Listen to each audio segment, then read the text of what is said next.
Halo Sobat Investor, Assalamualaikum, selamat datang kembali di channel Invest Saham.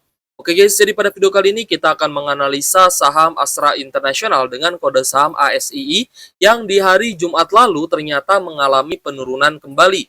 Apakah ini menjadi peluang emas atau jebakan untuk para dividen investor? Nah, kita akan analisa dan kita bahas pada video kali ini guys ya, serta dengan analisa fundamental, analisa teknikal, dan juga harga wajarnya. Jadi silahkan teman-teman simak videonya sampai akhir dan jangan lupa disclaimer on. Video ini bukan ajakan jual beli saham dan seluruh keputusan investasi tetap menjadi tanggung jawab pribadi masing-masing ya sebagai investor di pasar modal Indonesia. Oke guys, yang pertama kita akan bahas terlebih dahulu ya terkait RUPS tahunan yang akan diselenggarakan di akhir April 2024 untuk saham Astra International beserta entitas anaknya seperti UNTR, AALI, ASGR. Ini rata-rata akan menggelar RUPS secara beruntun ya sampai akhir April 2024 ini. Tentunya para investor yang masih memegang saham-saham tersebut seperti ASII, Auto, UNTR, AALI ini akan menunggu dan berharap ya dividen yang dibagikan secara rutin oleh saham-saham yang mereka pegang tentunya ya. Lalu untuk Astra International rencananya memang akan melangsungkan RUPS tahunan pada 30 April 2024 dan sudah mengusulkan dividen sebesar Rp421 per lembar saham atau sekitar 17,04 triliun rupiah guys. Dan ini kita pun masih akan dapat dividen interimnya nanti guys ya di sekitar bulan Oktober atau mungkin di bulan September seperti itu. Karena memang saham Astra Group ini biasa membagikan dividen 2 kali ya dalam setahun, yaitu di pertengahan tahun dan juga di akhir tahun nanti. Jadi ya kita sebagai dividen investor tentu saja kita lebih fokus untuk menambah jumlah lot ya daripada terhadap capital gain, kita lebih fokus terhadap dividennya itu sendiri. Jadi ya kita akan membahas sebenarnya penurunan yang terjadi di hari Jumat lalu ya sebesar 3,92% ke level 4.900 bahkan sempat di bawah 4.900 yaitu di sekitar 4.800-an. Ini sebenarnya menjadi peluang bagus guys untuk kita bisa tambah lot, kita bisa tambah muatan ya guys ya untuk mendapatkan dividen yang lebih tinggi di harga yang lebih murah. Jadi kita bisa beli sahamnya di harga yang lebih murah dan nanti jumlah lot kita akan semakin bertambah, average yang kita miliki juga akan semakin turun. Nah, tapi tetap guys ya, secara teknikal ada strateginya tersendiri. Nanti kita akan bahas juga buat teman-teman. Secara valuasi ya, ketika harga Astra International turun, pastinya valuasinya pun akan semakin murah.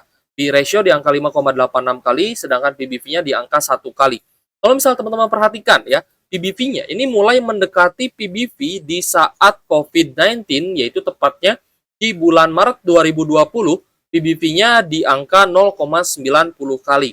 Sedangkan PBV saat ini tadi kita perhatikan guys ya, itu PBV-nya di angka 1. Maka sebenarnya secara book value ya guys ya untuk Astra International ini semakin mendekati valuasi di saat COVID-19 yang pastinya ini sangat terdiskon harga saham Astra International. Kemarin closing di 4.900 sempat turun ke 4.870 guys ya secara tepatnya kemarin sempat turun ke 4870. Dan kalau misalkan ya teman-teman bayangkan kalau misalkan Astra International bisa turun lagi ke 4.600, tentunya kita sebagai dividen investor akan lebih senang lagi. Kenapa? Karena kita bisa dapat harga saham Astra International di harga yang lebih murah. Dan pertanyaan saya ke teman-teman, kalau misal teman-teman khawatir saham Astra International dia akan turun terus. Pertanyaan simpelnya, apakah sebuah saham itu akan turun terus?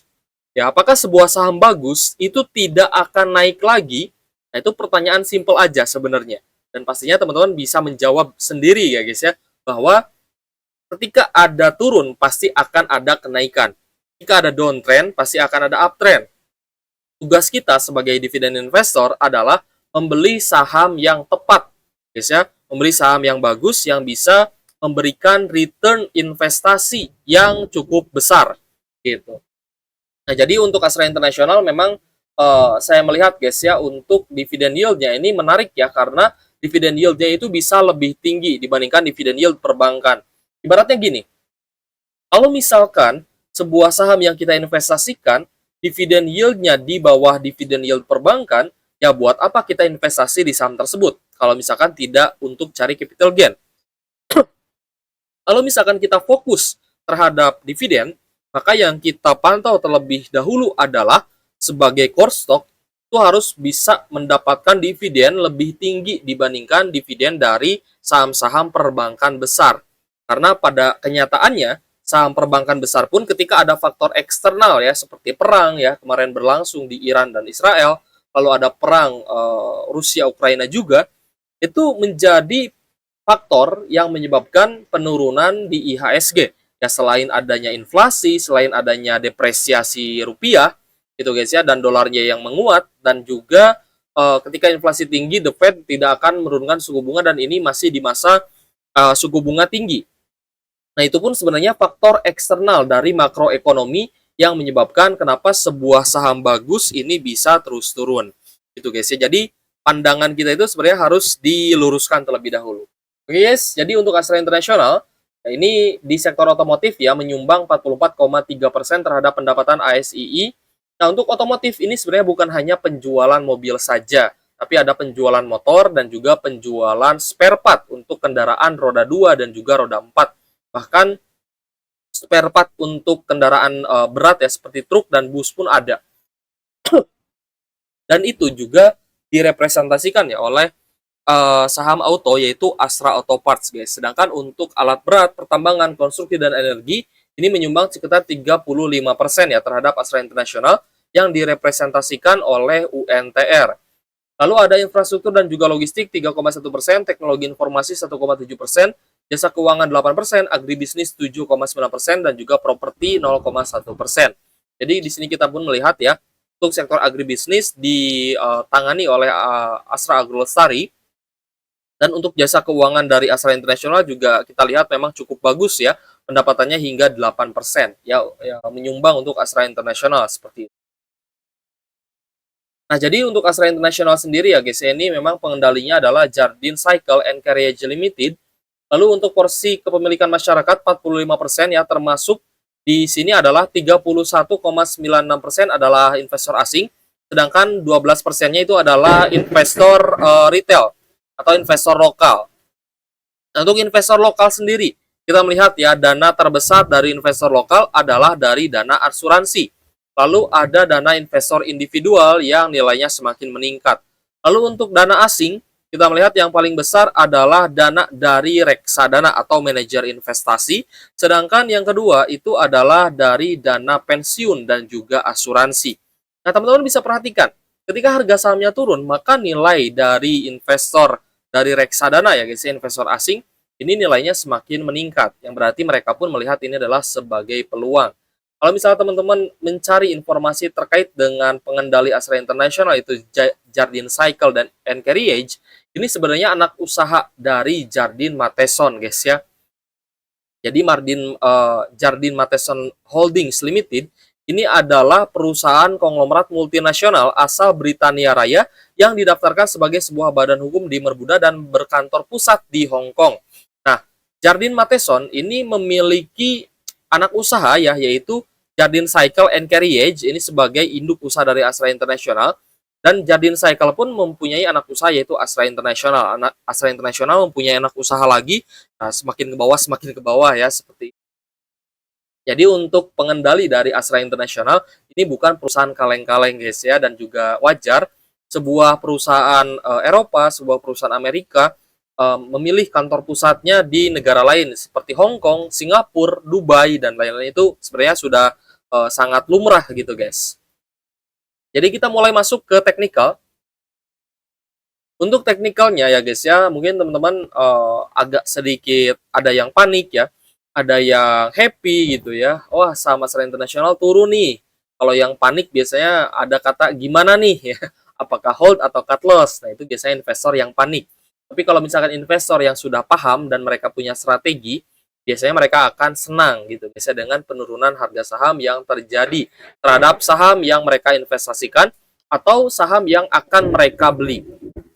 Nah, misalkan ya, teman-teman melihat ya guys ya, untuk kolom yang berwarna merah ini adalah titik atau area resisten di mana kita tidak membeli saham atau sebuah saham itu di area resisten. Jadi jangan sampai teman-teman melihat sebuah saham itu lagi hype, lagi naik, teman-teman beli di atas tanpa adanya strategi, baik itu untuk averaging up atau averaging down. Nah, tapi ketika teman-teman melihat sebuah saham itu turun, maka harus berpikir rasional, apakah ini sebuah kesempatan atau jebakan, guys ya. Dan apa yang menyebabkan saham ASI ini turun adalah faktor eksternal, ya seperti kondisi geopolitik dan juga kondisi makroekonomi global yang memang masih belum memungkinkan untuk penjualan mobil, ya penjualan otomotif itu bisa naik kembali. Oke guys, jadi untuk Astra Internasional ya, kita melihat memang kemarin sempat turun ke 4.870 per lembar saham dan close di 4.900, dan masih ada peluang Astra Internasional bisa turun ke level yang lebih dalam lagi sebenarnya ya. Jadi strategi yang akan saya bagikan ke teman-teman adalah belilah secara bertahap. Misalkan kita menargetkan ya bahwa titik area support adalah dari mulai 5.100 ke bawah. Ya, 5.100 ke bawah kita beli, 5.100 ke atas kita abaikan dulu, kecuali dia memang sudah uptrend banget gitu guys ya, sudah ada kepastian bahwa akan naik kembali. Tapi selama secara internasional belum ada kepastian bullish reversal, maka tugas kita sebagai investor adalah menyiapkan cash ya guys ya sebaik mungkin untuk bisa beli di harga yang lebih murah atau di harga saat terjadi penurunan. Misalkan kemarin ya guys ya, di harga 4.870. Ya kira-kira siapa sih yang berani beli di 4.870? Ya, dan itu pun harus terporsi.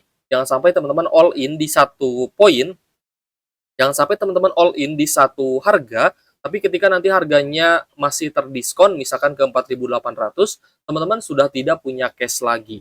Dan ini yang harus diperhatikan guys ya. Kita beli secara bertahap, itu harus menyesuaikan dengan kemampuan kita dalam melakukan averaging down di saham tersebut. Karena nggak ada ruginya kita melakukan averaging down. Selama sahamnya rutin bagi dividen, maka ketika jumlah lot kita semakin banyak, kita pun akan menerima dividen semakin besar. Guys ya, teorinya seperti itu. Dan nantinya harga average yang kita miliki juga akan semakin turun ketika kita melakukan averaging down. Nah, bukan hanya saham Astra Internasional. Kemarin pun kita sudah bahas saham Telkom ya guys ya. Kejadiannya juga sama ya seperti Astra Internasional, tapi memang Telkom lebih apa ya? Ibaratnya tiba-tiba lah dia turunnya tiba-tiba gitu ya. Lalu untuk saham lainnya juga ya yang sudah bagi dividen yaitu BBRI juga ini sebenarnya ada peluang yang cukup bagus ya untuk kita bisa serok. Tapi kalau misal teman-teman dananya terbatas dan hanya punya Astra Internasional yang sebentar lagi akan bagi dividen, menurut saya teman-teman fokus dulu aja di Astra Internasional. Fokus di Astra Internasional. Tapi kalau misalkan dananya cukup besar, teman-teman bisa bagi ya ke beberapa saham bagus seperti BBRI, Telkom, dan saham lainnya yang juga lagi turun gitu ya akibat kondisi makro ekonomi global dan juga kondisi geopolitik seperti itu. Jadi ya faktor-faktor eksternal itu bisa menyebabkan IHSG turun berikut dengan saham-saham big caps yang ada di dalamnya. Ini teman-teman harus pahami ya. Lalu ya kita melihat dari proyeksi harga ya, memang posisi saat ini memang di dekat dengan area terendahnya, yaitu area terendah di 4.870 dan harga saat ini di 4.900, maka posisi yang sangat bagus ya untuk melakukan pembelian yaitu di bawah posisi 10 guys. Atau posisi 5 ya, di bawah posisi 5 di 4.900-an juga ini masih sangat bagus tentunya untuk kita akumulasi saham Astra Internasional. Lalu kita akan cek juga ya untuk pembagian dividen. Ini memang dividennya akan bagi DPR 62% guys ya. Gabungan antara dividen final dan juga dividen interim yang kemarin sudah dibagikan oleh Astra Internasional, maka dividen yield yang bisa teman-teman dapatkan adalah 11%. Tapi khusus untuk dividen final, jika deal di harga Rp421 per lembar saham, maka dividen yield yang akan teman-teman dapatkan ya di harga saat ini 4.900 adalah 8,50%-an. Tetapi kalau misalkan holdnya di sekitar 5.300, 5.400, itu dividen yield-nya kisaran 7,9%-an gitu guys. Jadi perbedaan ya di harga berapa teman-teman beli itu juga mempengaruhi dividen yield-nya. Begitupun juga dengan jumlah lot sahamnya. Semakin besar jumlah lot saham yang teman-teman pegang, ya maka akan lebih besar lagi pendapatan teman-teman dari dividen. Ibaratnya gini lah, teman-teman hanya memiliki beberapa puluh lot gitu guys ya saham Astra International. Ya pastinya teman-teman hanya akan dapat berapa juta gitu ya. Tapi kalau misalkan teman-teman pegangnya ribuan lot saham Astra International ya sampai ribuan lot, itu teman-teman 1 tahun misalkan dapat berapa ratus juta ya guys ya. Kalau misalkan dibagi 12 bulan, ya sebenarnya sudah mencukupi ya kebutuhan teman-teman dalam 1 tahun itu. Ya, makanya teman-teman jangan remehkan ya teman-teman lainnya, investor lainnya yang melakukan dividen investing karena target mereka adalah untuk passive income dari dividen seperti itu. Jadi untuk masa depan nih ya 5 sampai 10 tahun ke depan target kita adalah untuk financial freedom, untuk ibaratnya kita masih bekerja ya tapi nggak ngoyo-ngoyo banget gitu guys ya, kita kerjanya santai ya. Kalau misalkan waktunya pensiun ya pensiun, kalau misalkan memang masih pengen kerja ya kerja gitu. Jadi tetap dapat pemasukan rutin dari dividen. Nah, kita akan coba lihat harga wajar dari saham Astra International guys ya. Di PBV1 saat ini dengan EPS Rp836 per lembar saham ya, sedangkan EPS di tahun 2013 itu Rp479 per lembar saham. Dan um, cara growth EPS-nya yaitu 5,73%, maka harga wajar dari Astra International adalah di harga 8.343 dengan harga saat ini di 4.900, maka ada margin of safety sebesar 41,27%. Tuh guys ya. Lalu kita berbicara juga tentang kapan Astra International ini akan naik lagi. Nah, saya coba ini guys ya, coba bahas guys ya. Sebenarnya nggak ada yang tahu ya, kecuali memang sudah ada tanda-tanda gitu. Ada tanda-tanda universal, saya bisa pastikan ini akan naik lagi. Tapi ya posisi yang sangat bagus ketika kita beli di area oversold ya, maka sebenarnya ketika sudah jenuh jual atau oversold, saham tersebut ada potensi yang besar untuk bisa naik lagi. Nah, kalau saya pribadi sih saya meyakini guys ya, semakin dalam sebuah saham itu turun, saham bagus ya tentunya, maka potensi untuk naik lagi itu akan lebih besar, dan seberapa cepat saham itu turun, maka ada potensi dia akan cepat naik lagi. Ini khusus ya untuk saham-saham bagus yang punya potensi bagus juga. Karena secara internasional ini sebenarnya sudah turun lumayan cukup dalam guys ya. Dari level 7 ribuan di tahun 2002 lalu ya, sempat menyentuh di 7.000 ya. Tepatnya di Juni 2023, yang mungkin di tahun 2024 ini posisinya downtrend gitu guys ya, masih di fase downtrend. Tapi kan ini pun naiknya atau uptrendnya ini di bulan Juni 2023. Teman-teman perhatikan ya, di Januari ini dia juga downtrend sebenarnya ya, dan mulai rebound sebenarnya. Jadi ya ada sedikit perbedaan, nggak masalah juga, kita sebagai investor berharap gitu bahwa sama internasional ini bisa rebound setelah bagi dividen. Kenapa saya berharap seperti itu ya? Agar kita bisa dapat dividen plus dapat capital gain-nya.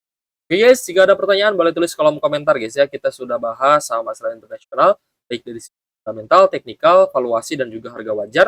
Semoga video ini bermanfaat buat teman-teman ya. Thank you for watching. See you on the next video. Wassalamualaikum warahmatullahi wabarakatuh.